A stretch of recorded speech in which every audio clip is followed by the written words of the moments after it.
Good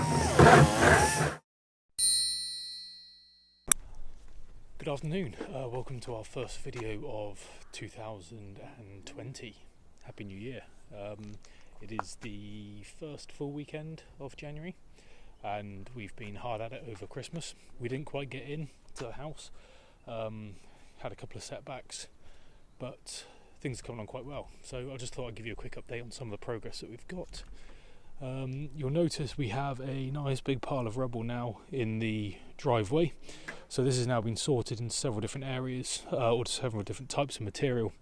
And the idea of this is that we're going to be using this as some of the foundations for the driveway, the path, and before we can level out the huge piles of topsoil that we've got here and subsoil to form what will be the new garden, we have to get out of the way. So myself and Mum, who is still working hard away, as you can see, have been slowly sifting through, strike a pose, very good Mum, slowly sifting through the big pile of rubble that's been out the front here, all different types of materials and some soils and sand and things like that, separating them out into the different piles that we need, and we can actually start realising again how big our front garden is, because this has been a pile of rubble now for 9 months, 12 months or so, probably even longer than that.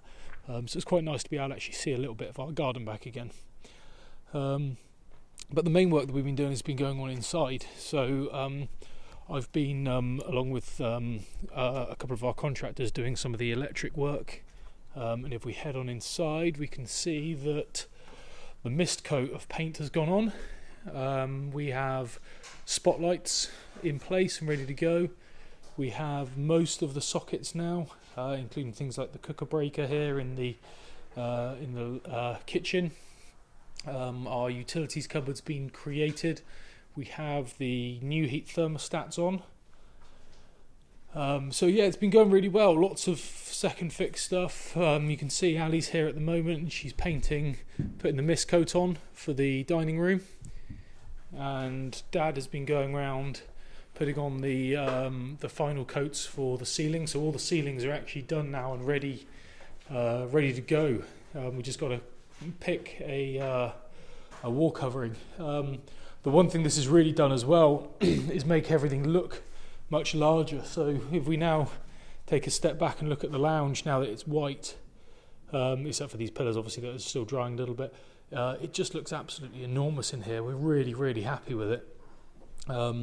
That it's starting to look so massive, and we're ready now really just to finish off the flooring in here and the underfloor heating, and we're good to go. You can see there's plenty of samples of colour on the wall at the moment, so this is the stage that we're at now.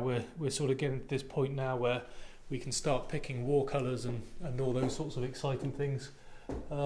It's a little bit dark in here at the moment because we're still waiting for the electrics to be switched on up here, so everything is being done by spotlight, as you can see.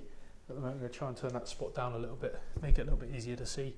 So yeah, we have paints on ceilings, mist coats on walls, sample swatches of colours. As you can see, we're trying to select a shade of grey. Not quite 50 shades of grey. We've got 6 at the moment that we're trying to choose from. Most of which because of the colouring in the house and the way that the shadows fall have made the greys look a lot darker than they do. A couple of them have gone lighter, but some of them have gone really dark. This one on the left here, rock salt, has actually gone so light that you can barely see it. And then polished pebble, which we thought was going to be like a super light grey, has actually turned out to be really dark in most of the places that we put it. So we're still battling with colours. We're doing lots of second fix things. So Dad's just put down the metal panels that we've fabricated here, and that's to hold down the pipes that are going over the steel for the underfloor heating here. It was just to get us over that steel. So we've got those metal panels down there. That's to hold the pipes down. You can see we have, again, paint. It's going to be really nice to get these walls coloured, and then we can get all this plastic off of the oak beams. Once the plastic's off of the oak beams, we're going to give it an acid wash to get rid of all the staining and the watermarks, and then we've got some Osmo 420 UV protective oil to go on all of the oak throughout the house. And then again up here You can see we have all of the lights ready to go now, all in their lovely little bags, so that they don't get damaged by any of the paint that's going on. And then we have I think 1 or 2 more coats of paint to do on the ceiling up here, and then we've just got mist coats on the wall at the moment while we finish off choosing our colour. But yeah, it's been quite exciting. Well, let me just turn this head torch off, because otherwise you're not going to be able to see anything. Yeah, it's been quite exciting, and nice to be able to see it like this. We're hoping that most of the second fix electrics is going to be done within the next week, and then Dougal's going to be back to finish off the commissioning of the system and the testing of the system. And then in the week after that, we're going to have hopefully Jamie back to do one final check of all the plumbing before New Heat then come to commission the underfloor heating system and the air source heat pump.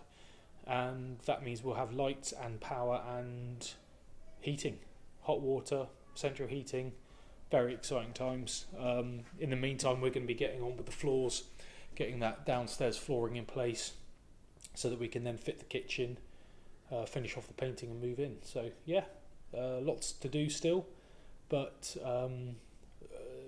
to say there's a light at the end of the tunnel is a massive understatement. So massively happy, just lots and lots and lots of work left to do, but we're very excited about it all. So yeah, hopefully an update soon with working lights.